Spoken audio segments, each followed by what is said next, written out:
November 14, 1943, 0640 hours. Rabaul Airfield, New Britain. Lieutenant Commander Saburo Takahashi circles the twisted wreckage on the tarmac 3 times before he believes what he's seeing. An American F4U Corsair, the bent-wing demon that's been shredding Japanese formations across the Solomon Islands, sits 40 meters from the maintenance hangar. The pilot belly-landed it yesterday after taking flak over Simpson Harbor. The American is dead. The plane is 90% intact. Takahashi's hands shake as he fills out the inspection report. In 6 months of combat, he's watched this aircraft type kill 27 of his squadron mates. Now he's going to find out why. Before we continue with Takahashi's discovery, we need your help to keep these forgotten heroes alive. If you're already hooked by what you're hearing, hit that like button right now. It tells YouTube to share this with more people who care about real history. Subscribe to this channel so you never miss another story of courage and innovation from World War II. And here's something we love. Drop a comment below and tell us where you're watching from. Your country, your city. We have viewers from Buenos Aires to Berlin, from Manila to Montreal. Are you a veteran? Did your grandfather serve? Do you have a connection to this war? We want to hear from you. Now back to Rabaul Airfield, where Takahashi is about to understand the mathematical reality of Japan's air war. The Imperial Japanese Navy doesn't know it yet, but this captured Corsair will confirm their worst nightmare. They've been sending pilots to die in technologically obsolete aircraft for 18 months. The data Takahashi and his team extract over the next 3 weeks will be buried in classified reports that reach Tokyo too late to matter. By August 1945, Corsairs will have achieved an 11-to-1 victory ratio against Japanese fighters.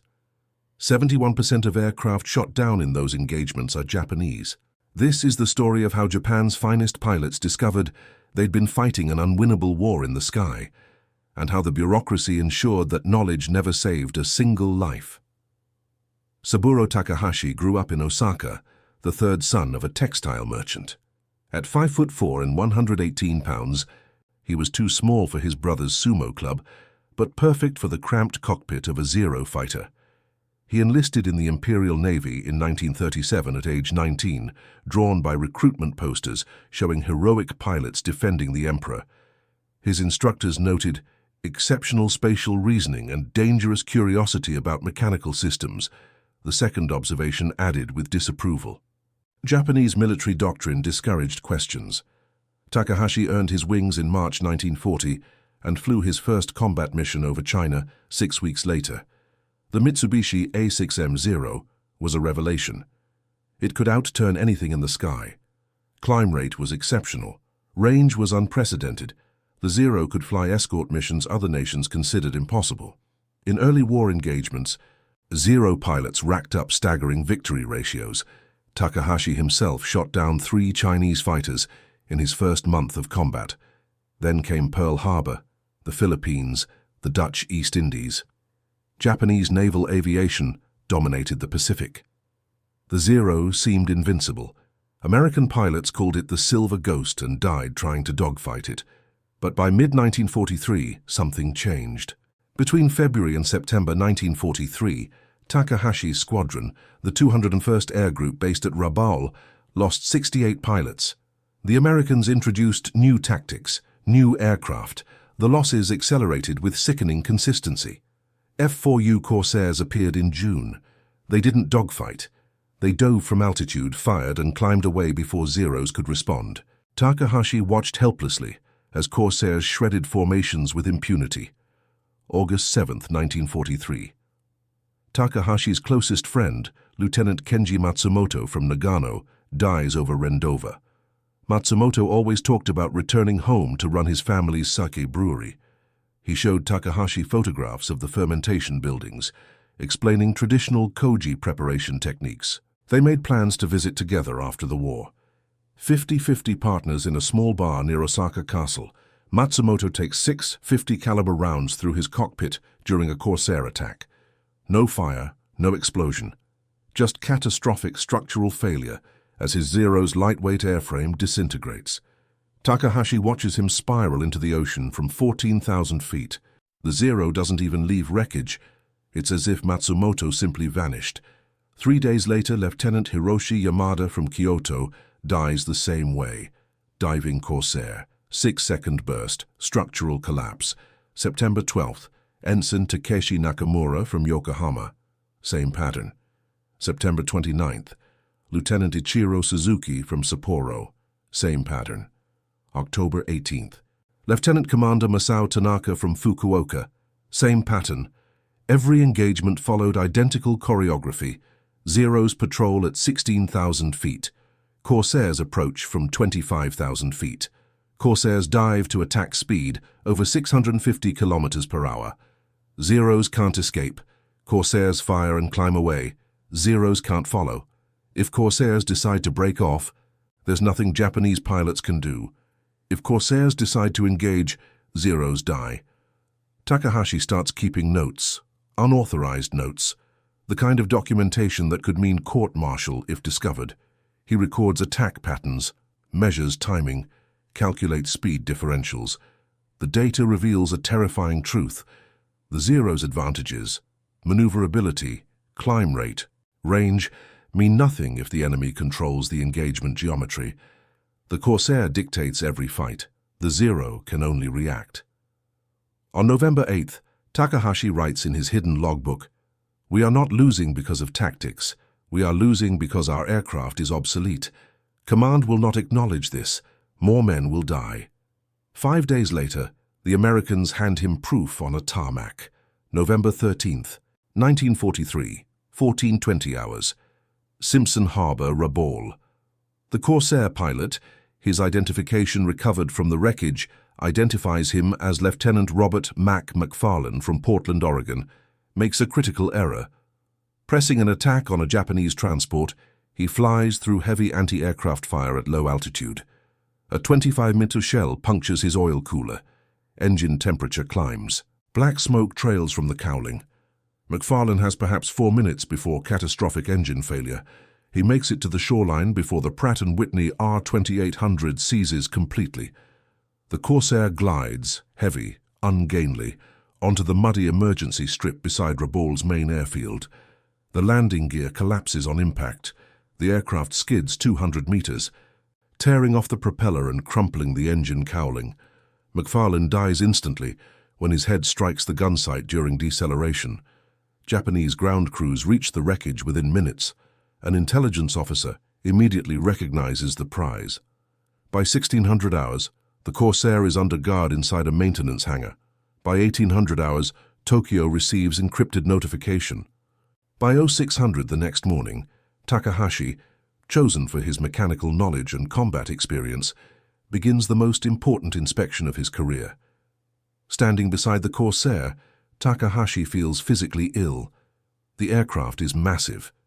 His Zero weighs 680 kilograms empty. Intelligence estimates put the Corsair at 74 kilograms empty.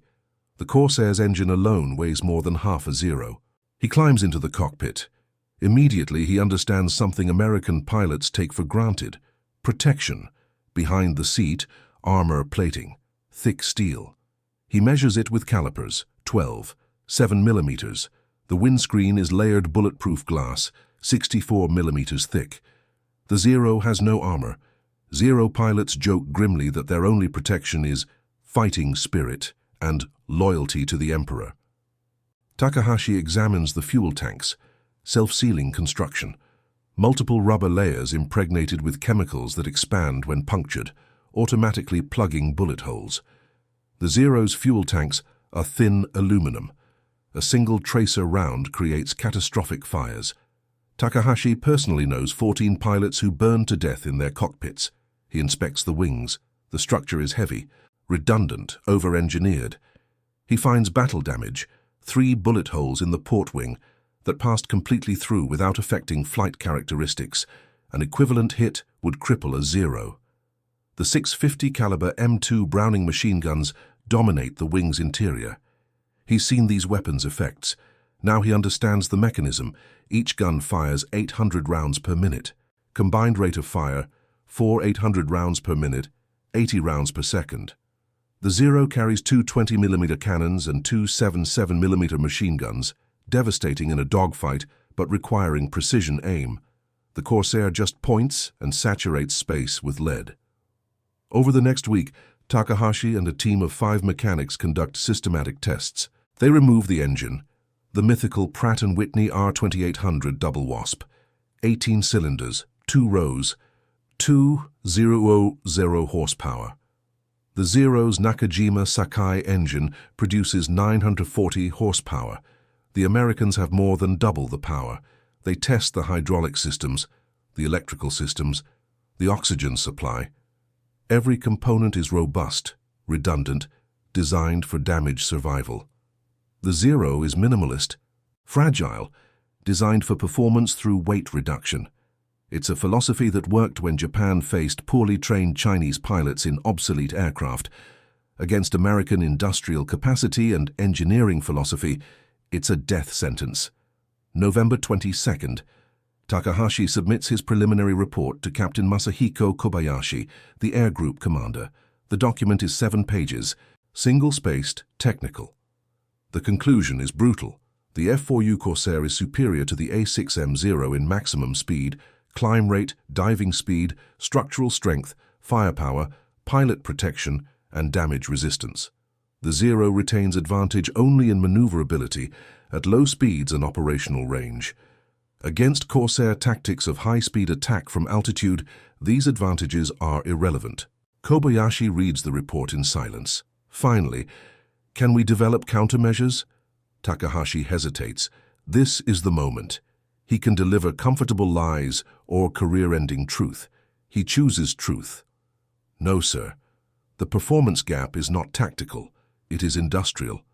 The Americans can build aircraft with 2,000 horsepower engines, armor protection, and self-sealing tanks.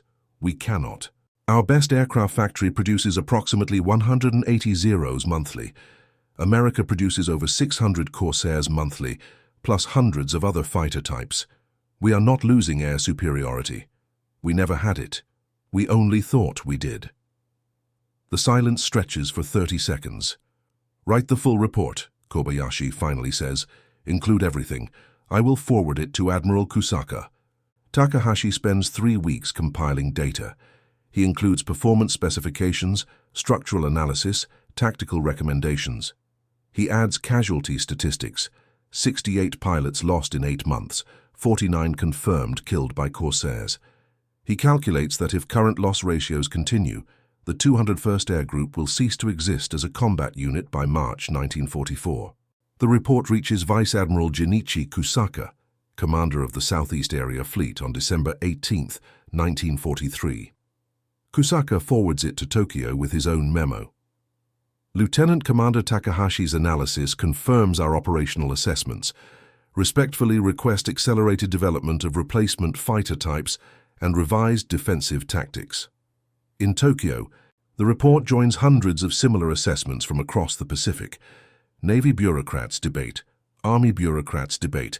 Industrial planners explain that Japan lacks the aluminum, machine tools, and skilled labor to match American production. Engine designers explain that 200 horsepower radial engines require metallurgical techniques Japan hasn't mastered. The report becomes classified, then buried, then forgotten. On Rabaul, Takahashi returns to combat operations. He continues flying Zeros because Zeros are what Japan has.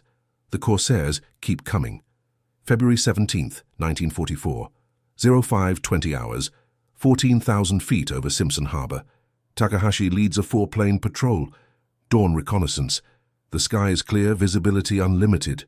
Beautiful conditions for dying. The Corsairs appear as dark specks at 26,000 feet. Takahashi counts 8, maybe 10. They circle, patient, choosing their moment.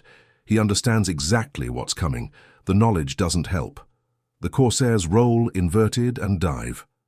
Takahashi breaks radio silence. All aircraft diving attack from above. Do not attempt to climb. Maintain formation and prepare for evasive maneuvers. The Americans learned the lesson Takahashi documented. Don't dogfight Zeros. Use speed. Use altitude. Use power. Control the engagement. The first Corsair flashes past Takahashi's canopy at over 600 kilometers per hour. The 50 caliber guns sound like tearing canvas. His wingman, Ensign Akira Fujimoto from Hiroshima, explodes. Not catches fire. Explodes. The Zero disintegrates into aluminum confetti and falls burning into the harbor. Takahashi throws his Zero into a hard right turn. Maximum performance. The kind of maneuver no Corsair can match. But the Corsair doesn't follow. It climbs away, trading speed for altitude, setting up another attack. The second Corsair hits Lieutenant Masaru Kobayashi from Osaka.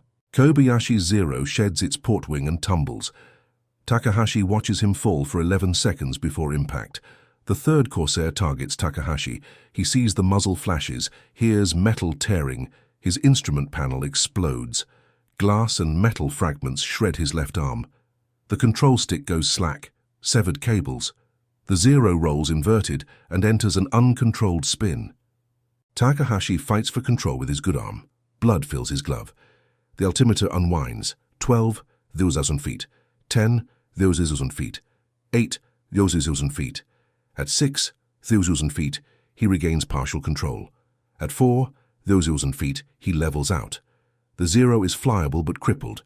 Maximum speed, perhaps 350 kilometers per hour. Above the Corsair's circle, Takahashi is defenseless. One more diving pass will kill him. The Corsairs climb away. Takahashi understands why. He's no threat. They have other targets. They're conserving ammunition. It's mathematically efficient to ignore him. He limps back to Rabaul. His arm requires 67 stitches. He returns to flight status 11 days later. Of the 4 Zeros on that patrol, only Takahashi survives. By March 1944, word of Takahashi's captured Corsair analysis spreads informally through Japanese naval aviation. Pilots share warnings. They develop new tactics, refuse engagement, maintain altitude discipline, break off when Corsairs appear. These tactics reduce casualties by approximately 20%. They also render Japanese air power increasingly ineffective. You can't defend shipping if your strategy is run away. In April 1944, engineers at Mitsubishi begin work on the A7M Reppu, the strong gale, intended as the Zero's replacement. The design incorporates lessons from captured American aircraft. 200 horsepower engine, armor protection, self-sealing tanks, heavier armament. The first prototype flies in May 1944. Performance is excellent. Production is approved. Mitsubishi estimates deliveries will begin in June 1945. The Americans capture Saipan in July 1944, placing B-29 bombers within range of Japan's industrial centers. American submarines strangle shipping lanes, cutting raw material supplies. By August 1944, aluminum stocks are critical. By October, they're catastrophic. The A7M never enters mass production. Japan builds 9 prototypes. The war ends before the 10th is completed.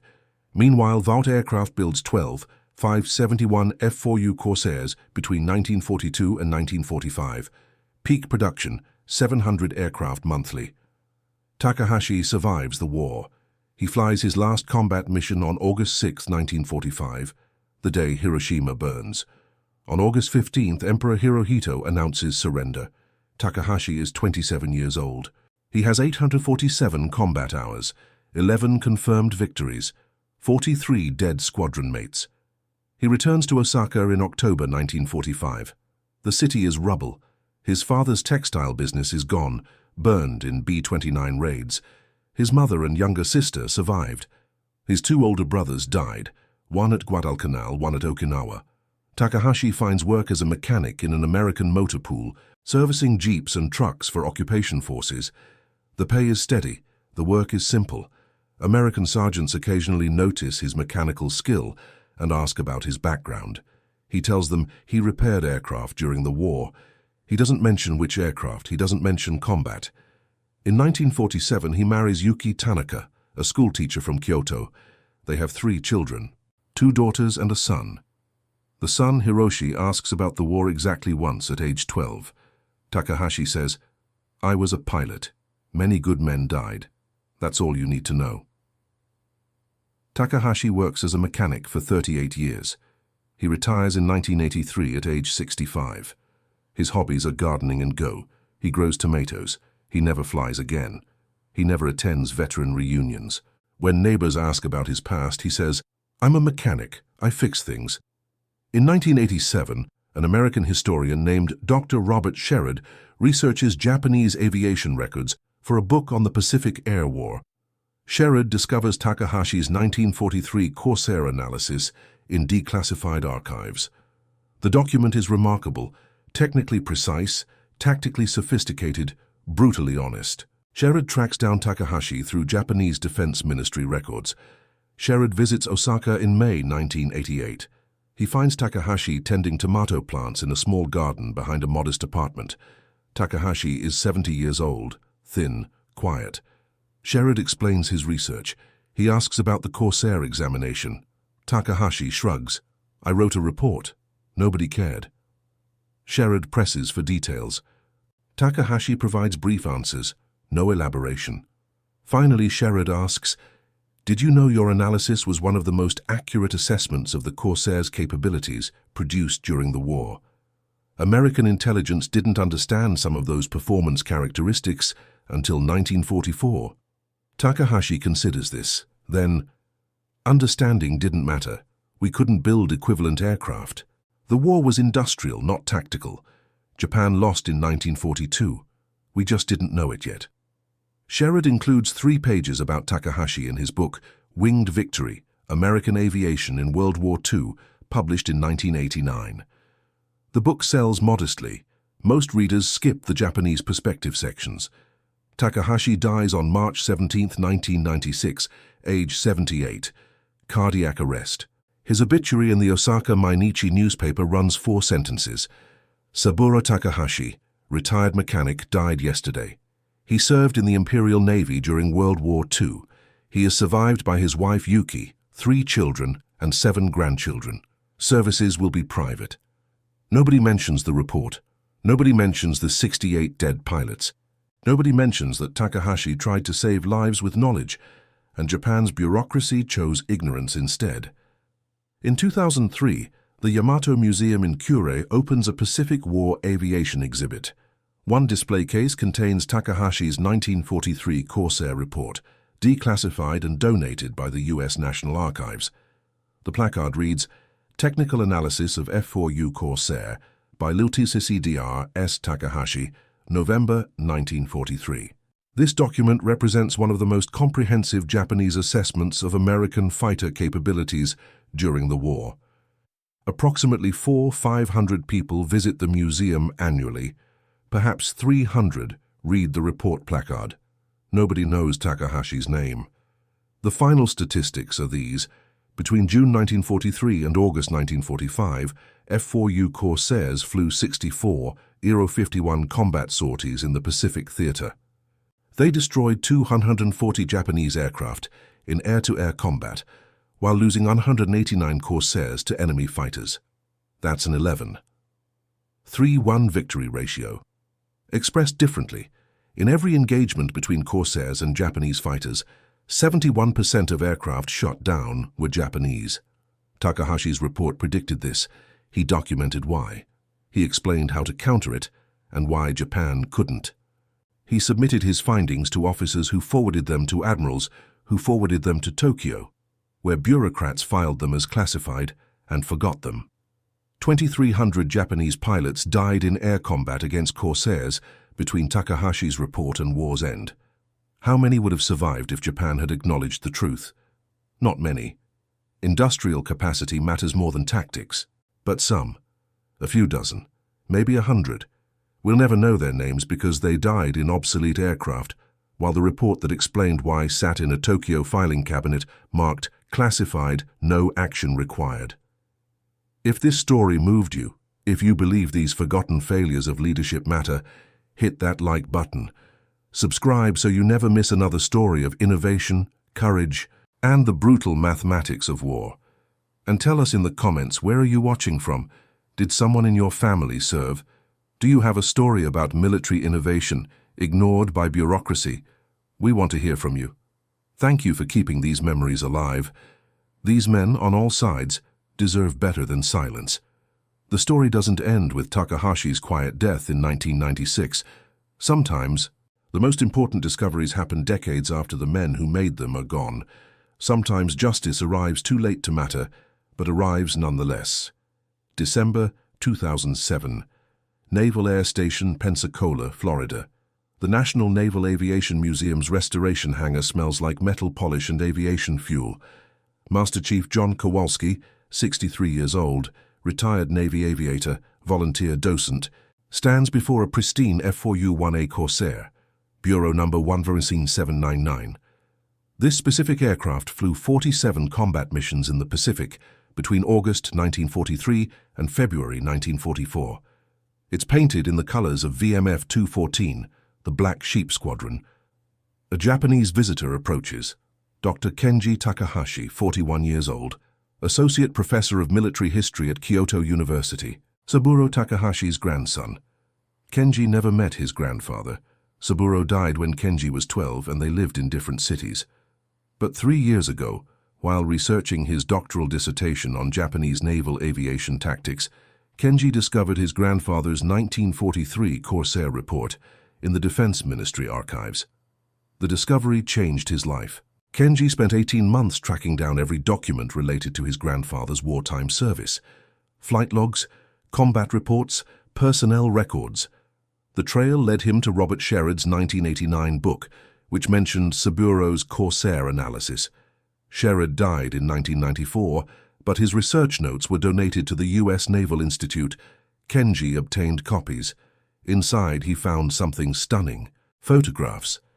In November 1943, Saburo Takahashi didn't just examine the captured Corsair, he photographed it. Systematic documentation, cockpit instrumentation, engine components, structural details, wing construction, gun installations. The Japanese military photographer assigned to the project took 127 photographs over 3 weeks. Those images were filed with Saburo's report, classified, and forgotten, until Kenji found them in 2004. The photographs revealed something nobody knew. Saburo Takahashi conducted the most thorough technical analysis of a combat aircraft by enemy forces during World War II. German intelligence captured Allied aircraft and tested them. Soviet engineers examined Lend-Lease equipment, but nobody produced documentation as comprehensive as Saburo's Corsair report. The photographs alone constituted a complete technical manual. Kenji brought copies to Pensacola. He wants to compare his grandfather's 1943 photographs with this restored Corsair. He wants to see what his grandfather saw. Master Chief Kowalski listens to Kenji's story. Then he does something remarkable. He opens the cockpit, extends the access ladder and says, "Go ahead, your grandfather earned this." Kenji climbs into the cockpit. The smell hits him first: oil, leather, old metal. He looks at the armor plate behind the seat, 12.7 millimeters thick. He touches it. His grandfather measured this exact plate 64 years ago on a different Corsair, 7,000 miles away, during a war that killed 53 million people. Kenji pulls out his grandfather's photograph number, 42. Cockpit interior, instrument panel, gun sight. He holds it up. Everything matches: the layout, the gauges, the toggle switches. His grandfather sat in a seat exactly like this, bleeding from a wounded arm, trying to understand why his friends kept dying. Kowalski watches quietly. Finally, "Your grandfather was right, about all of it. We knew the Corsair was good. We didn't know Japanese intelligence understood exactly how good. That report, if Tokyo had acted on it, might have changed their tactics, saved lives on both sides." Kenji nods. "My grandfather wrote in his personal journal, I found it in my grandmother's house after she died. He wrote, 'I am documenting how we lose so that future generations understand that wars are won in factories before they are fought in skies.' Courage cannot overcome industrial mathematics." "Smart man," Kowalski says. "He died thinking nobody cared," Kenji replies. "He never knew his report was historically significant. He thought he failed." That conversation in December 2007 leads to something unexpected. Kenji and Kowalski begin collaborating on a research project, a complete analysis of Japanese technical intelligence during the Pacific War, centered on Saburo Takahashi's work. Kenji provides Japanese documents. Kowalski provides American archival access. They worked together for 3 years. In 2010, they published the report, Tokyo Ignored, Japanese Technical Intelligence and the F4U Corsair, 1943-1945. The book includes all 127 of Saburo's photographs, complete translations of his reports, and analysis of why Japanese military bureaucracy failed to act on accurate intelligence. The book wins the Samuel Eliot Morrison Award for Naval Literature. It's taught in military academies in 6 countries. Kenji presents copies to his grandmother, Yuki, now 88 years old. She cries when she sees her husband's photographs published with full attribution. He would say this is too much attention, Yuki tells Kenji. He would say he just did his job. That's exactly why the attention matters, Kenji replies. March 2011. The Yamato Museum in Kure updates its Pacific War aviation exhibit. The new centerpiece, a full display dedicated to Lieutenant Commander Saburo Takahashi's technical intelligence work. His report, his photographs, his combat record, his post-war life, the complete story. The exhibit includes something powerful, a side-by-side comparison. On the left, a photograph of a Zero fighter, lightweight, elegant, fragile. On the right, a photograph of a Corsair, heavy, muscular, armored. Between them, the statistics: weight, horsepower, armament, protection, loss ratios. Below, Saburo's conclusion from his 1943 report, translated into Japanese and English. This war is not decided by pilot courage or tactical innovation. It is decided by industrial capacity and engineering philosophy. Japan chose elegance over protection, range over power, tradition over adaptation. These choices have mathematical consequences. Our pilots die not because they lack skill or spirit, but because their aircraft cannot compete with American industrial output. This truth is uncomfortable. It is also irrefutable. The exhibit draws international attention. Aviation historians visit. Documentary filmmakers visit. In 2013, the Discovery Channel produces a program, The Engineer Who Warned Tokyo. The show uses computer analysis to validate Saburo's 1943 findings. His measurements were accurate to within 2%. His tactical assessments were correct. His predictions about loss ratios matched actual combat statistics almost perfectly. The program interviews 6 surviving Japanese fighter pilots who flew against Corsairs. All of them remember hearing rumors about the report that explained everything. None of them saw it during the war. One pilot, Warrant Officer Sadamu Komachi, age 93, cries on camera. If we had known what that report said, if command had changed tactics based on that intelligence, my brother might have survived. He died in June 1944. Shot down by a Corsair, he was 19 years old. But here's the part that matters most, the part that connects past to present. In 2015, the U.S. Navy War College adds Saburo Takahashi's Corsair report to its curriculum in a course called Intelligence Analysis and Institutional Response. The lesson isn't about aircraft, it's about organizational failure, how institutions ignore accurate information that contradicts preferred narratives, how bureaucracy kills. The instructor, Commander Patricia Hernandez, tells her students, Lieutenant Commander Takahashi gave his superiors exactly what intelligence officers are supposed to provide: accurate assessment of enemy capabilities, honest evaluation of friendly vulnerabilities, and clear recommendations. He did his job perfectly. The system failed him. Now ask yourselves, does your organization have mechanisms to ensure accurate but uncomfortable intelligence reaches decision-makers?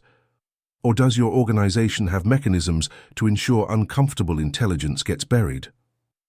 The students, future intelligence officers, future commanders, study Saburo's report. They study the Tokyo bureaucrats' responses. They study the casualty statistics that followed. It becomes a case study in institutional dysfunction. Saburo Takahashi, who died thinking his work didn't matter, becomes required reading at the most prestigious military education institution in America. June 2018. Naval Air Station Atsugi, Japan. The Maritime Self-Defense Force opens a new aviation training facility. In the entrance hall, a bronze plaque. It reads, "In memory of Lieutenant Commander Saburo Takahashi, Imperial Japanese Navy, 1918-1996. His technical intelligence analysis during World War II represented the highest standards of professional military assessment. His courage to report uncomfortable truths, despite institutional resistance, exemplifies the integrity required of all intelligence professionals.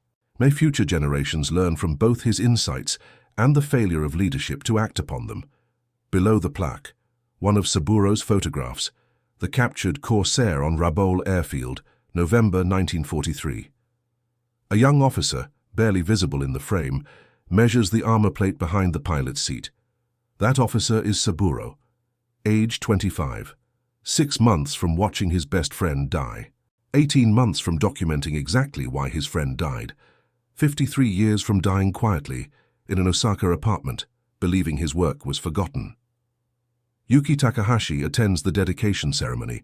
She's 96 years old, frail, using a wheelchair. Her grandson Kenji stands beside her.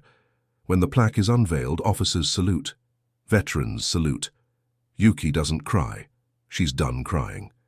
Instead, she says quietly, he would tell them to study engineering. He would tell them machines matter more than spirit. He would tell them uncomfortable truths, because truths don't care about comfort. Kenji helps her place a small bouquet of flowers beneath the plaque. White chrysanthemums, Saburo's favorite. The final accounting goes like this. Saburo Takahashi wrote his Corsair report in November 1943. Tokyo filed it as classified in January 1944. The report recommended defensive tactics, accelerated fighter development, and realistic assessment of Japan's deteriorating position. None of these recommendations were implemented in time to matter. Between January 1944 and August 1945, approximately 300 Japanese pilots died in air combat against F4U Corsairs. Saburo's report predicted the loss ratios within statistical margin of error. He warned his superiors 18 months before peak casualties. They had time to adapt. They chose not to. How many lives would have been saved if Tokyo acted on accurate intelligence? Impossible to know. Japan's industrial capacity couldn't match America's regardless of tactics, but some lives. A few hundred pilots who died in tactically stupid engagements that Saburo's report explicitly warned against. Young men who flew zeros into Corsair formations using tactics the report proved were obsolete. The mathematics are brutal. If better tactics saved just 10% of those 300 pilots, that's 230 lives. 230 young men who could have returned home. 230 families spared grief. 230 futures that didn't happen because bureaucrats filed a report instead of reading it. We know their names now. Kenji Takahashi's research identified 183 of them. He published their names, ages, hometowns in an appendix to his book. The youngest was 17. The oldest was 34, average age 22. Every one of them died after Saburo filed his report. Every one of them died because institutional inertia matters more than accurate intelligence. Every one of them died proving Saburo's unwritten conclusion. The most dangerous enemy isn't the opposition's technology. It's your own bureaucracy's refusal to acknowledge reality. If you've made it this far in the story, you understand something important. History isn't just about what happened. It's about what didn't happen when it should have. It's about the reports that were written but not read, the warnings that were issued but not heeded. The men who died because someone in an office decided uncomfortable truths were less important than comfortable lies. Saburo Takahashi tried to save lives with knowledge. The system chose ignorance. But 75 years later, his work teaches new generations of intelligence officers that accuracy matters more than palatability. That truth serves institutions better than comforting deception. That the most important question isn't, what does leadership want to hear, but what does leadership need to know? That's the real victory. Not military, not tactical, moral. Hit that like button if you believe accurate information matters more than comfortable narratives. Subscribe if you want more stories about the people who told difficult truths and the institutions that failed them. Comment below and tell us. Have you ever been in a situation where you had to report something your organization didn't want to hear. What happened? These stories matter because history repeats itself. Bureaucracies still bury reports. Institutions still ignore warnings. People still die because someone decided truth was less important than convenience. Saburo Takahashi's grandson made sure his grandfather's truth outlived the bureaucrats who buried it. That's worth remembering. That's worth honoring. That's worth keeping alive.